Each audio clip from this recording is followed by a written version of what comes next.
So one of the things you like to say, as does Reed Hastings and others who work for Netflix, is that the consumer comes first. Yeah. What does that mean?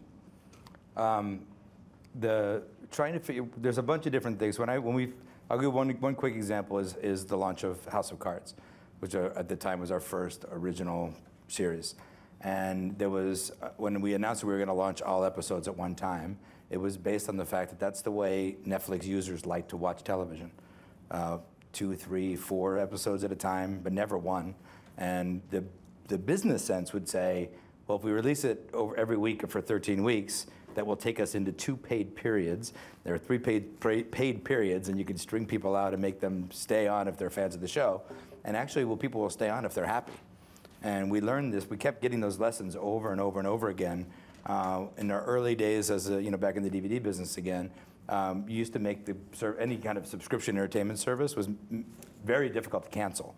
I think I still pay AOL something. I don't know how. I don't know how they got to get out of that. And we were the same way. We made it really hard to cancel Netflix. And then someone came up with this thing to say, you realize that when people cancel Netflix, they're typically kind of pretty happy, but they canceled for some other reason, like they were traveling or whatever it was, and they would leave and recommend Netflix very highly to a friend, even if they quit. Maybe didn't fit their personal lifestyle, whatever it was.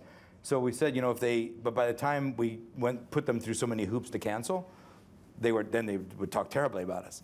So we figured we introduced one-click cancel, which gave us a couple of months of increased churn, and then steady up into the right customer satisfaction, customer growth. So putting the customer first, even if it hurts a little, that we figure we could build a better business with happy customers than stuck ones. Cable. There's been a decrease in the number of people who subscribe to cable, and some predict that the cable bundle is a dying form. Would you make that prediction? I think things that consumers find inefficient. If you don't have options, then you can ride those for a long time. But if consumers think the cable bundle is inefficient, and for some segment of consumers it is, meaning they're paying for a lot of things that they don't watch, then they're looking for alternatives, and there are more alternatives than there used to be. I don't know it's a dying breed, but because for some people it's a great value. It just depends on how much you watch and what you watch. What about movies? You're spending about a third of, as I understand, a third of your programming money goes for movies. Yeah, making and licensing them, yeah. And obviously the movie theaters say, we want in the theater for 90 days before you can show it. And some, like Bob Iger, have talked about narrowing that window. Would you like to eliminate the window totally? I do. I think it'd be good for the business. I think it'd be great for consumers. You think it'd be good for the movie? Well, I think it's theater good business? Again, remember when the question you opened on, I think it'd be great for consumers. And then we got to figure out the business model that matches it. And I do think that there's artificial constraints that the 90-day windows create, 90-plus day windows, because that's the shortest they get.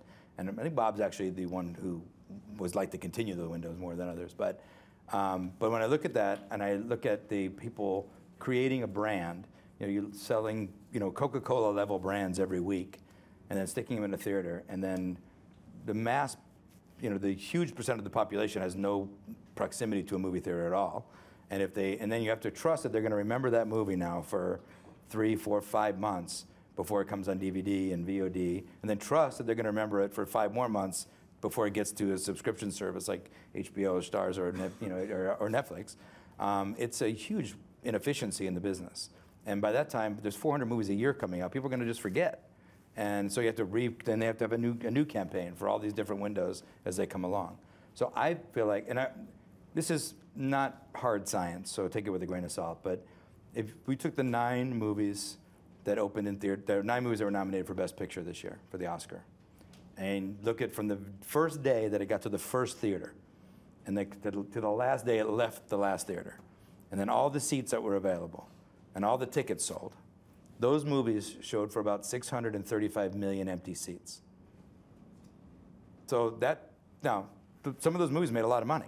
Or profitable, I should say. They didn't make that much money, but they were profitable.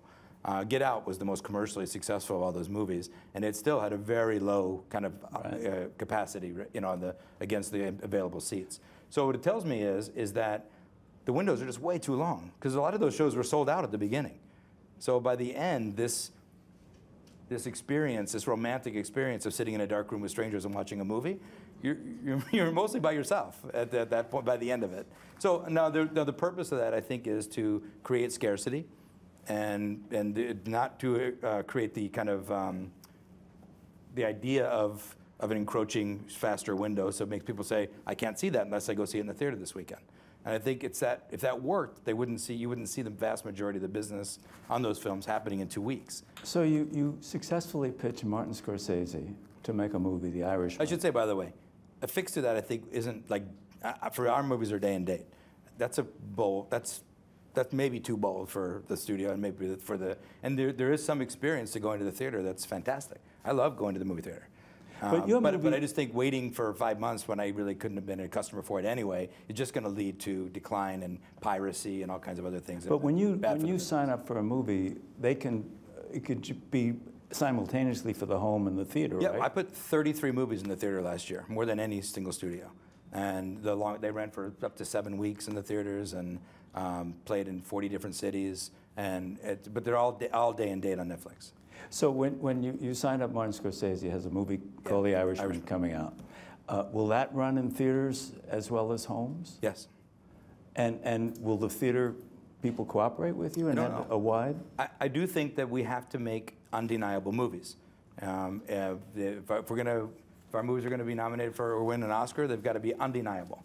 If they're going to open wide in movie theaters day and date on Netflix, they have to be undeniably a movie that people are convinced that people want to go out and see. So I think Martin Scorsese, Alfonso Cuarón, Paul Greengrass, Noah Baumbach. I think these guys are making movies that have Suzanne Bier, folks who have made movies that people are dying to see, and some of them want to see it in a movie theater. That'd be great.